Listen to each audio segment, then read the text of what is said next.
Assalamualaikum warahmatullahi wabarakatuh. Perkenalkan, nama saya Miftah Hujanah dari program studi Teknologi Hasil Pertanian kelas genap Indralaya. Ujian akhir semester mata kuliah Pendidikan Kewarganegaraan.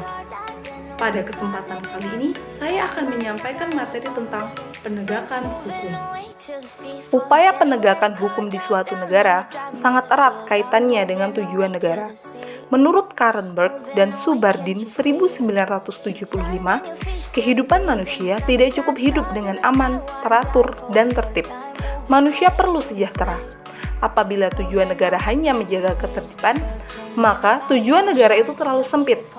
Tujuan negara yang lebih luas adalah agar setiap manusia terjamin kesejahteraannya di samping keamanannya.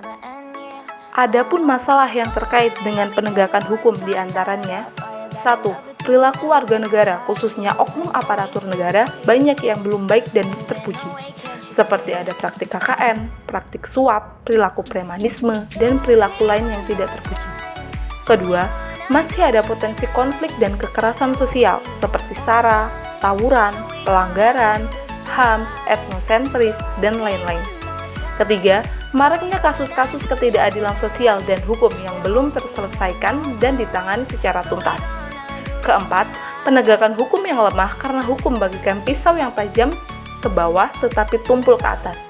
Dan yang terakhir, pelanggaran oleh wajib pajak atas penegakan hukum dalam bidang perpajakan. Untuk menegakkan hukum, ada 3 unsur yang harus selalu diperhatikan, yaitu 1. Keadilan. Keadilan merupakan unsur yang harus selalu diperhatikan dalam menegakkan hukum. Artinya bahwa dalam pelaksanaan hukum, para aparat negara hukum harus bersikap adil. 2. Kemanfaatan. Hukum harus bermanfaat bagi manusia. Oleh karena itu, pelaksanaan hukum atau penegakan hukum harus memberi manfaat atau kegunaan bagi manusia. Yang ketiga, kepastian hukum. Artinya, penegakan hukum pada hakikatnya adalah perlindungan hukum terhadap tindakan sewenang-wenang. Adanya kepastian hukum memungkinkan seseorang akan dapat memperoleh sesuatu yang diharapkan. Dalam rangka menegakkan hukum, aparatur penegak hukum harus menunaikan tugas sesuai dengan tuntutannya yang ada dalam hukum material dan hukum formal. Hukum material adalah hukum yang memuat peraturan yang mengatur kepentingan dan hubungan yang berupa perintah dan larangan.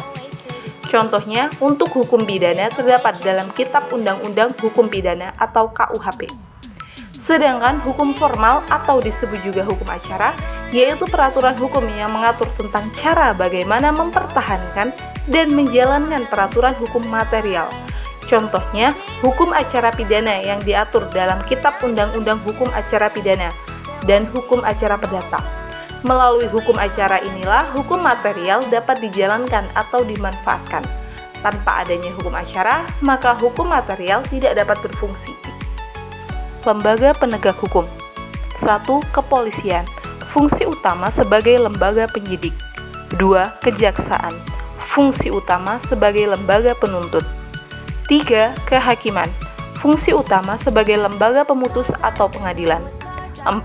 Lembaga penasihat. Fungsi utama memberi bantuan hukum. Lembaga peradilan. 1. Peradilan agama. Bertugas dan berwenang memeriksa perkara-perkara di tingkat pertama atas orang-orang yang beragama Islam. 2. Peradilan militer. Memeriksa dan memutuskan perkara pidana terhadap kejahatan atau pelanggaran yang dilakukan oleh anggota Angkatan Perang RI dan lain-lain. Ketiga, peradilan tata usaha negara. Bertugas untuk mengadili perkara atas perbuatan melawan hukum yang dilakukan oleh pegawai tata usaha negara. Keempat, peradilan umum. Rakyat pada umumnya apabila melakukan suatu pelanggaran atau kejahatan yang menurut peraturan dapat dihukum, akan diadili dalam lingkungan peradilan hukum. Pada peradilan umum, terbagi menjadi beberapa badan pengadilan. 1. Pengadilan negeri. Pengadilan negeri dikenal pula dengan istilah pengadilan tingkat pertama, yang wewenangnya meliputi 1 daerah tingkat 2. 2. Pengadilan tinggi. Pengadilan tinggi adalah pengadilan banding yang mengadili lagi pada tingkat kedua suatu perkara perdata atau perkara pidana yang telah diadili oleh pengadilan negeri. 3. Pengadilan tingkat kasasi. Pengadilan tingkat kasasi dikenal pula dengan sebutan pengadilan Mahkamah Agung.